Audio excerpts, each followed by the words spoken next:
오늘 우리 세길교회는 추석 다다음 주 일요일을 한국형 추수감사절로 잡고 오늘 추수감사주일 예배를 드립니다. 예수님은 우리들에게 범사에 감사하라고 가르치고 그래서 매일매일을 감사와 은총으로 보내야 하지만 특별히 가을거지 수확철이 되면 우리의 감사함이 더해집니다.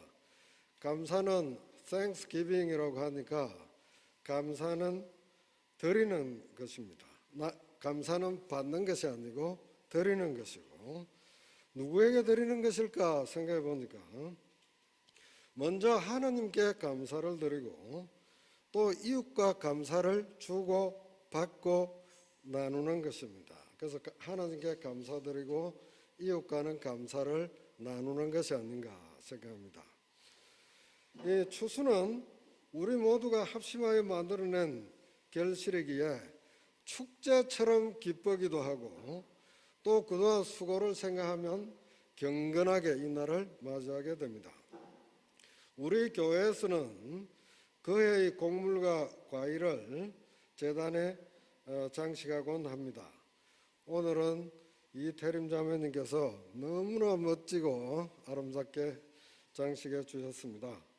우리 박수 한번.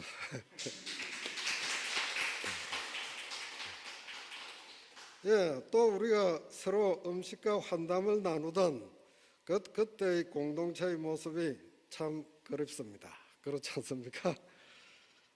하지만 어떻습니까? 코로나 시절에도 우리는 얼굴을 서로 볼 수 없고 감사의 말씀을 서로 얼굴을 서로 이렇게 볼 수 있고 감사의 말씀을 서로 교환할 수 있으니 이 또한 다행한 일일 수 없습니다. 추수는 우리말로 풀어보니까 가을거지더라고요. 우리는 벼농사 공동체에 살고 있으니까 우리의 가을거지는 쌀농사 수확입니다. 쌀농사에 대한 어휘는 정확하게 한자 한자로 이루어집니다. 먼저 씨가 있습니다.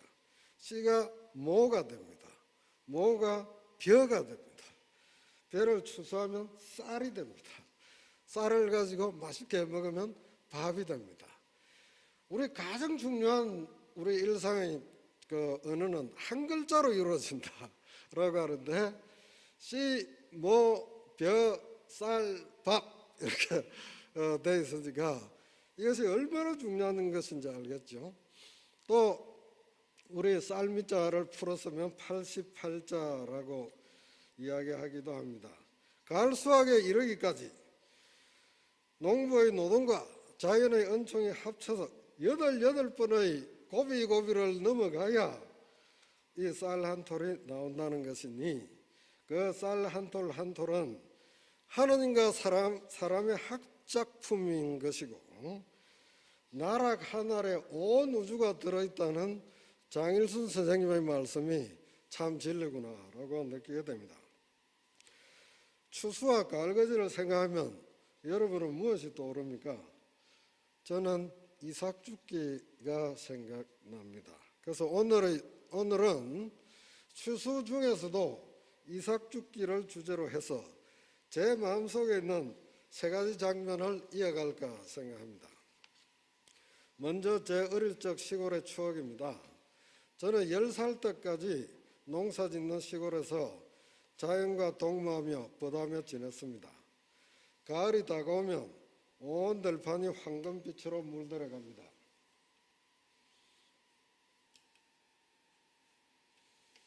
예, 여름에서 가을로 넘어가는 8월 하순의 농촌 풍경입니다.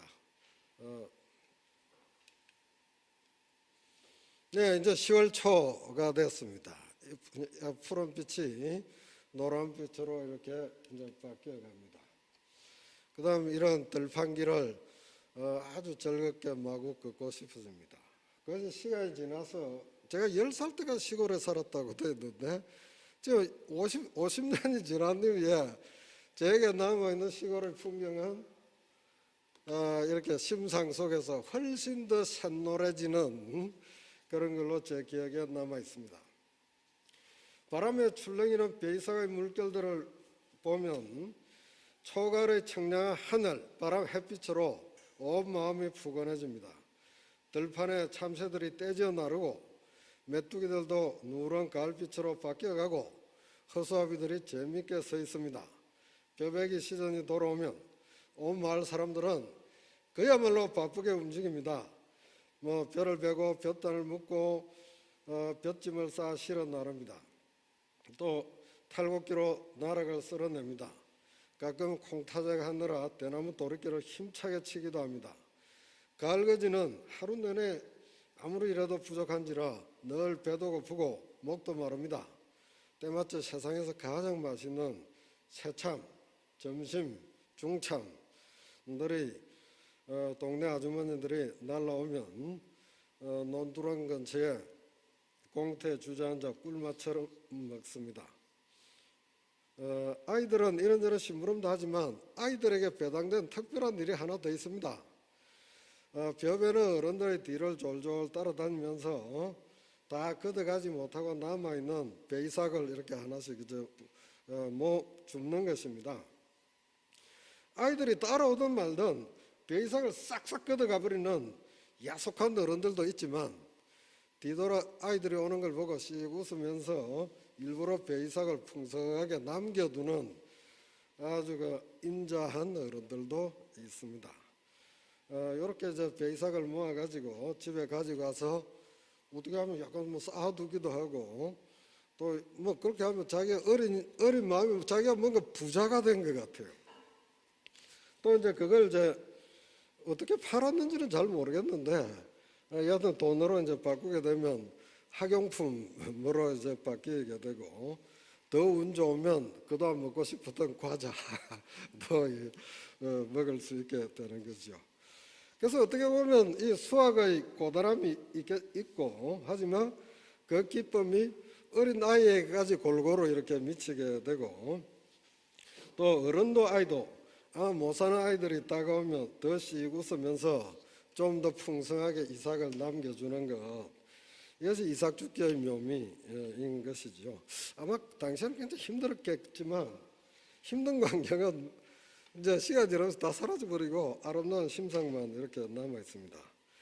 자, 그다음 이제 두 번째입니다.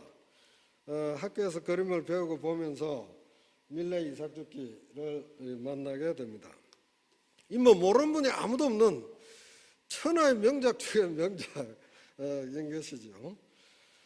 우리 밀레가 이 그림을 그렸을 때는 1857년이네요. 그러니까 예술의 중심지라고 하는 파리를 등지고 근처 바르비종 시골에 가서 농부들의 삶과 자연의 풍경을 생생하게 그려냅니다. 이 그림 다 아시겠지만 구도면에서 대단히 당시 기준에서 너무 특이한 구도였다라고 생각합니다. 3인의 여성이 무대 중심에 힘들지만 굳건하게 이삭을 줍고 있습니다.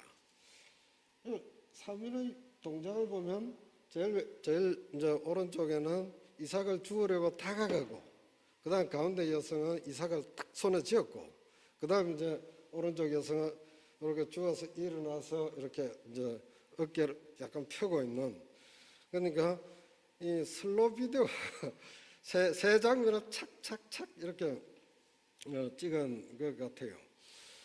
그렇게 여성의 이제 얼굴 표정 같은 것들을 보면 까맣게 탄 매우 힘든 것이지만, 하지만 이 여성들을 가난하지만 비참하거나 비천한 모습으로 보이지 않게 하고 있습니다. 열심히 일하는 그녀들의 어깨 위에 뭔가 밝은 빛이 은은히 비치기도 합니다.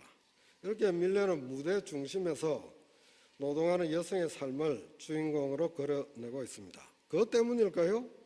이 그림이 공개되었을 때 찬사보다는 뭔가 불편하다, 심지어 불온하다, 이런 어떤 인상을 주었다고 합니다. 우선 그림을 조금씩 한번 나눠봅시다.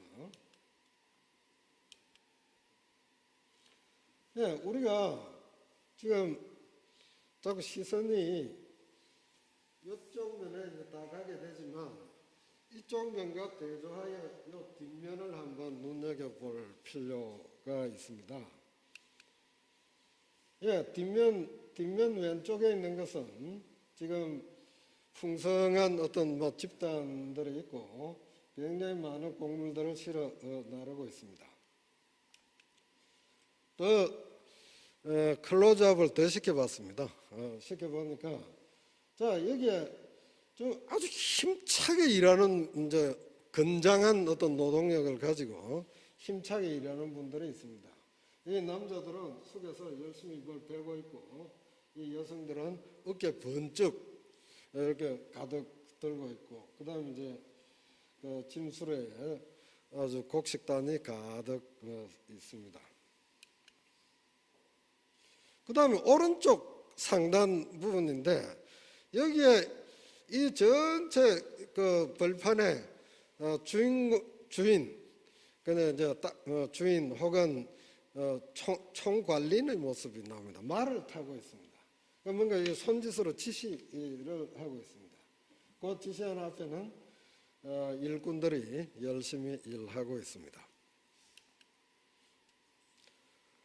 그러니까 지금 이 그림은 실제 거꾸로 된 통상적인 장면과 거꾸로 된 거죠. 아까 건장하게 일하는 사람, 또 뭐 그 관리인 주인이 전면 중앙에 배치돼야 되는데 가장 힘없고 가난한 어떤 건장한 노동력도 가지고 있는 일꾼에 포섭되지도 못한 사람들을 무대 중앙으로 이렇게 끌어올리게 됩니다.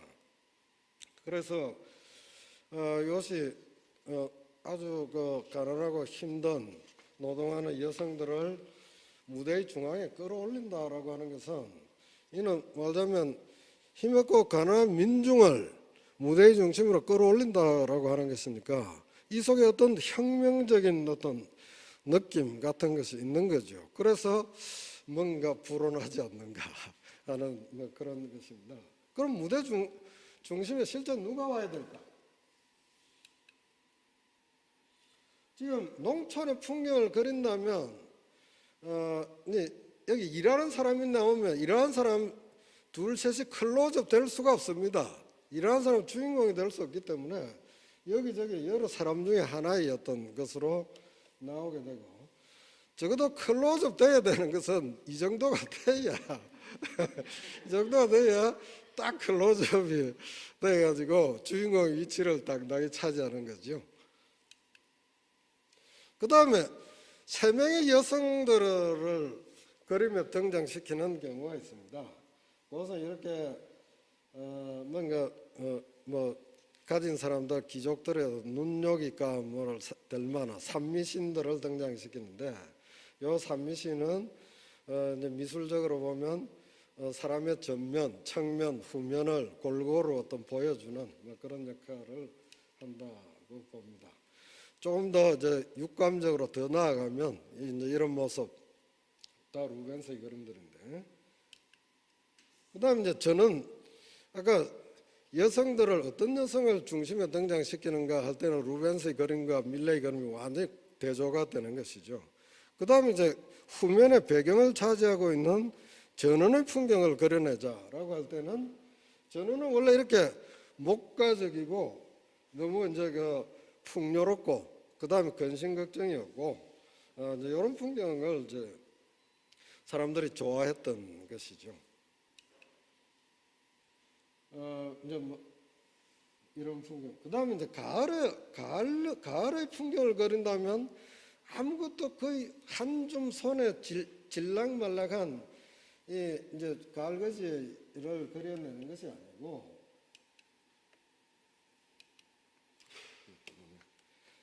뭔가 풍성한 가을의 모습 이런 것들을 어떤 그리고자 했던 것이죠. 자, 그러니까 지금 요 이제 밀레는 말하자면 어두운 시대에도 무대의 중심은 가난하고 힘없는 민중이어야 되고 민중이고 아니 그 지금 무대의 중심에서 쫓겨나간 그 민중을 무대의 중심으로 돌아오도록 해야 한다라고 하는 그러한 생각을 무슨 플래카드 하나도 없이 그야말로 아름다운 미술로 조용히 성화시켜 낸 것이죠.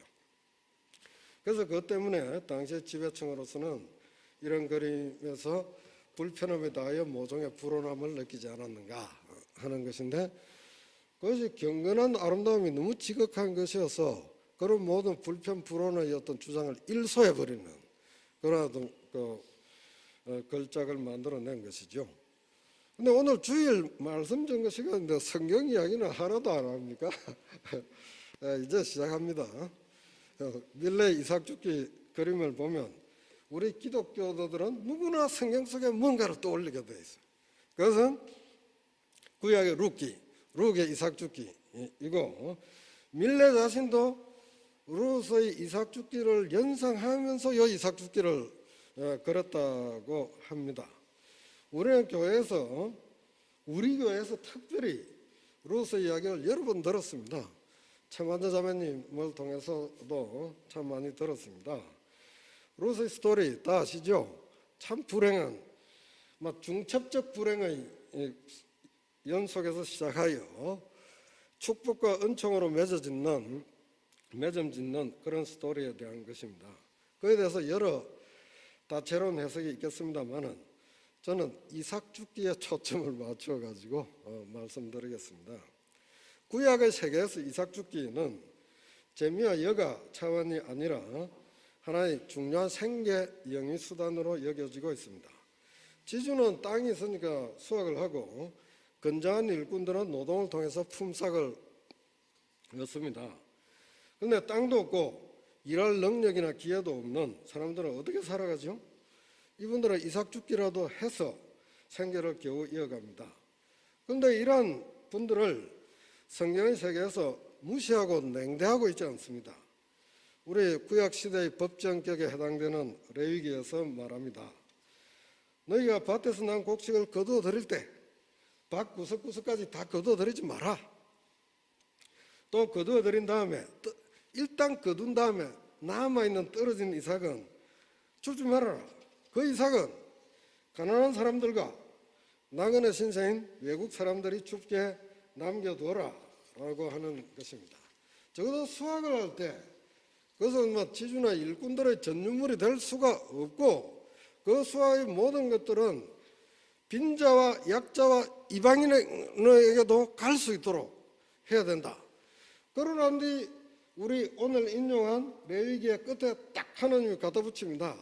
내가 주 너희의 하나님이다. 이렇게 해가지고, 이 말은, 그 말이 갖다 붙는다는 것은 이 말 절대로 어기서는 안 된다라고 하는 하나님의 계명이라는 것입니다.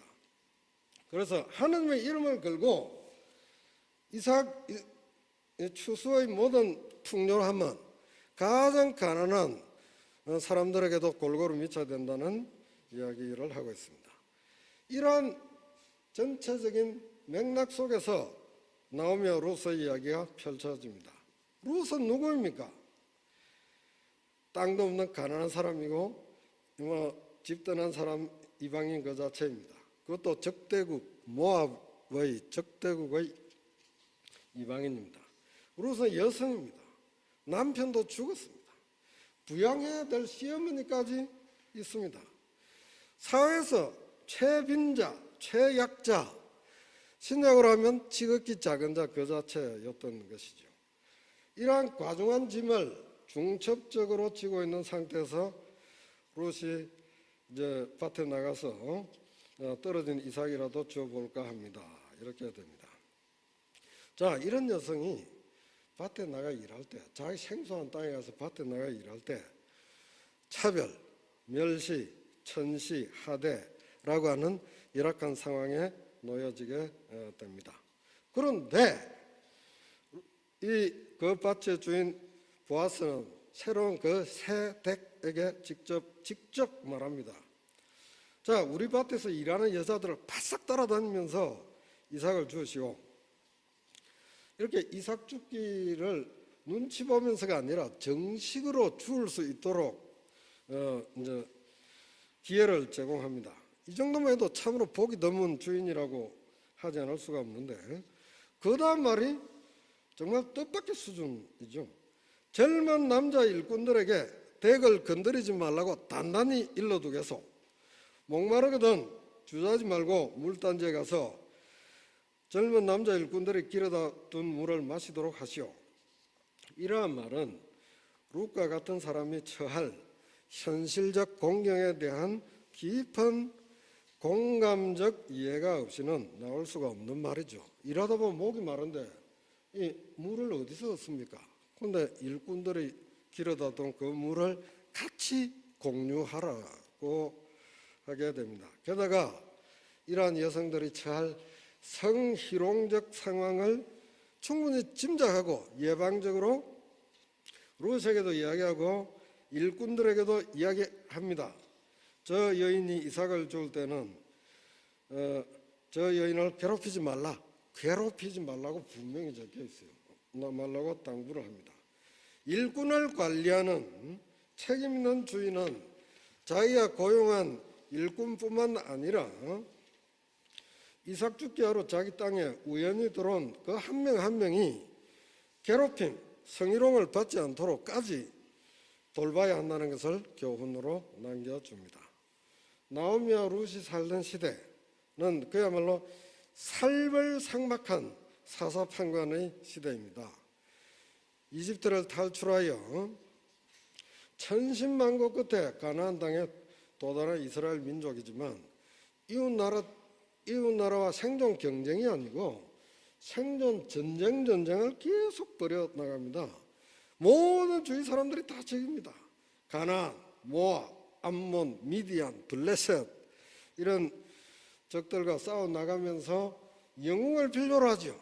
그러니까 기돈, 입다, 삼손 등의 무용담이 펼쳐지고 좀 더 이어지면 사무엘, 사울, 다윗, 솔로몬 하는 역대급 위인전으로 쭉 이어집니다. 그런데 그러한 어떤 영웅의 시대 그리고 이제 위인전의 그 시대에 참으로 뜻밖의 이야기, 가난하고 아주 힘없는 여성, 게다가 과부 이방인 적대국인 모압 여성에게 이야기할 이야기를 살짝 집어넣은 그 숨은 뜻이 뭘까? 룻기가 구약의 한 장을 차지하는데 성경 66편을 이번에 보니까 여성의 이름으로 편명이 된 거는 룻과 에스더 둘밖에 없습니다. 룻기, 에스더기. 근데 에스더는 학살당한 민족의 구원자잖아요. 그 정도는 에스더기 이름이 나올 만한데 룻이 세속적으로 이룬 뭔가 업적이라고 하는 것, 그것이 뭐가 있느냐? 그러니까 그런데 그런 어떤 살벌한 대역사 그리고 영웅전과 위인전의 그 속에 룻기를 살짝 사파처럼 끼워 넣은 그 이유가 무엇일까? 그것도 아주 궁금해집니다. 다만 이것은 오늘 제가 드릴 말씀은 아니고요. 제가 이번에 룻기를 보면서 또 다르게 놀랍게 발견한 것은 보아스라는 인물입니다. 그는 처음 만난 여성에게 말을 거는데 아주 온유하고 인격적으로 대하고 그녀의 열악한 위치에 대하여 멸시경시하는 것이 아니고 충분한 배려와 존중심으로 임합니다. 그녀의 일상적인 궁핍, 양식, 물까지도 살펴고 성희롱 예방 교육까지 단단하게 시키고 있습니다. 이런 세밀한 자상함은 구신약 전체에서 예수님을 제외하고는 찾아볼 수가 없을 것 같습니다. 그녀에 비해서 보아스는 압도적으로 높은 위치에 있다고 할 수 있겠지만 나중에 자기의 자리에 몰래 들어온 룻을 그 자리에 속된 말로 범하거나 손도 대지 않고 그녀가 수치스럽지 않도록 신경도 쓰고 공동체 전체로부터 승인을 받은 다음에 룻을 정식으로 아내로 맞이하여 동침하여 아이를 가지게 되니 그 아이가 다윗의 할아버지인 것이죠. 여기서 상대가 누구이건 그를 동등한 인격자로 존중하고 인정하면서 상대의 공경을 미리 헤아려서 골고루 살피는 모습, 이것이 우리가 돌봄 공동체로 나아가는데 하나의 모델로 삼을 만한 참 드문 구약시대의 인물이 아닌가. 우리가 가끔 그 말씀 증거 부탁을 하면 모두 하고 싶은 마음이 제일 먼저 드는데, 그런데 이제 거절하면 안 됩니다. 우리 교회는 항상 같이 예, 알겠습니다 하고 순종하다 열심히 보다 보면 그냥 스쳐 지나갔던 보아스라는 인물도 다시 한번 떠오르게 되고요. 그러니까 앞으로 말씀 증거 부탁할 때 거절하기 없기. 예, 기도로 제 말씀을 맺겠습니다. 주님, 우리 모두 함께 추수의 기쁨을 감사함으로 맞을 수 있게 해주시니 감사합니다. 주님께 감사드리고 우리 공동체와 모든 이웃들과 함께 추수의 기쁨을 나눌 수 있도록 하여 주시옵소서. 추수의 풍요한 만큼이나 그 풍요함이 모두에게 골고루 스며들고 미치게 해 주시옵소서. 그 중에서 과부, 고아, 이방인, 여성을 무대의 중심에 세우시고 그를 중심으로 한 그림과 이야기를 펼쳐나갈 수 있게 하옵소서. 이삭 한 알 한 알에도 어려운 이웃을 향한 돌봄과 베품이 이 초가을의 훈풍처럼 스며들 수 있다는 교훈을 우리가 배우고 익히게 하옵소서. 모든 말씀 예수님의 이름 받들어 기도드립니다. 아멘.